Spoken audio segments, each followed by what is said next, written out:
Tibay vs. Court of Industrial Relations. GR number L46496. 69 Phil 635. Facts. Toribio Teodoro owns and operates Tibay, a leather company which supplies the Philippine Army. Due to alleged shortage of leather, Teodoro caused the layoff of a number of his employees. However, the National Labor Union Incorporated or NLU questioned the validity of the said layoff as it averred that the said employees laid off were members of NLU while no members of the rival labor union National Workers' Brotherhood or NWB were laid off.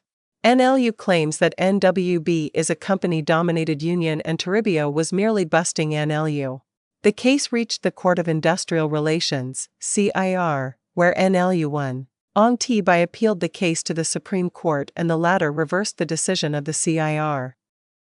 The Solicitor General filed a motion for reconsideration for the CIR while NLU filed a motion for new trial on the ground of newly discovered evidence. Tibay opposed both motions. Issue: whether or not the National Labor Union Incorporated is entitled to a new trial. Held: yes.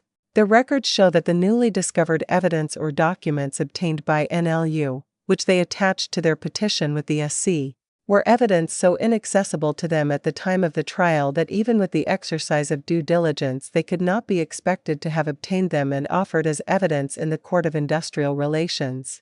Further, the attached documents and exhibits are of such far-reaching importance and effect that their admission would necessarily mean the modification and reversal of the judgment rendered. Said newly obtained records include books of business/inventory, accounts by Tibay which were not previously accessible but already existing,